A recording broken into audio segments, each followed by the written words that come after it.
Të nderuar kolegë deputet, ka një shprehje që kush harron historinë është i detyruar ta përsërisë atë. Për fatin e keq apo të mirë, një pjesë e juaja nuk e ka njohur atë kohë, atë histori dhe atë marrëdhënie. Dhe kur duart trokisni nuk dini se çfarë duart trokisni.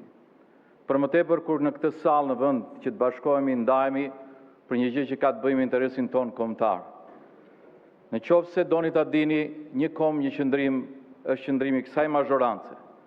Kërkesa e zotit Berisha e kësaj djate për të njohur pavarësinë e Kosovës dhe shtetin e Kosovës. Bashkëpunimi me çdo qeveri të Kosovës pavarësisht të majt apo të djathtë me këdo lider të Kosovës. Po le të vijmë tek çështja.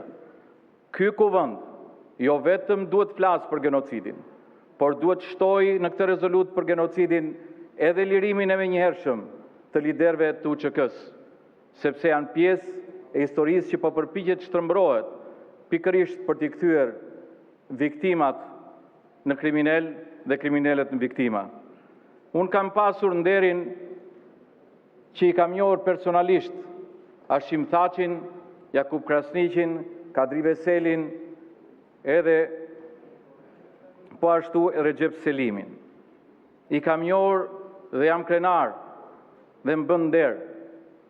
Zoti Mediu, fjala nuk është procedurë. Ju lutem ktheuni te procedura, për ndryshe do t'ja jap fjalën. Edhe një herë për procedurë kam. Deputeti tjetër që ka zgjuar fjalën procedurë, nuk është procedurë. Se procedurë më të rëndësishme për këtë kuvend, zoti kryetar, se që në momentin e parë të jemi të gjithë së bashku në një qëndrim për genocidin serb dhe për lirimin e drejtuesve të UÇK-s nuk mund të ketë ky parlament më të rëndësishme. Por më lejoni ta them edhe një herë, ne duhet ta marrim këtë qëndrim sot. Jo në fund, por tani, se nuk mund na ndaj asnjë gjë, asnjë qëndrim politik në raport me këtë çështje. Po le të kuptojmë edhe realitetin që jetojmë.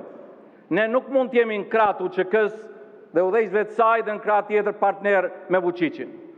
Sot Shqipëria dhe shqiptarët, kombi shqiptar kanë dy kundërshtar. Ai është Vučići dhe regjimi i tij, Putini dhe regjimi i tij. Prandaj këtu të jemi të ndarë dhe të qartë në qëndrimin që marrim.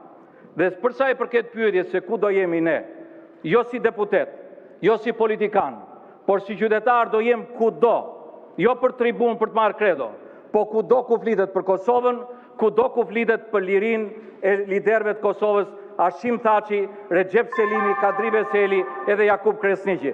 Absolutisht nuk të pyes ty Tauland Balla, do jem ku është Kosova, do të jem dhe nuk marr leje, as nga ty, as nuk kërkoj që të më ftosh ti në çështje që kanë bëjë me Kosovën. As e ke ditur, as e di ku është Kosova. Zoti Balla për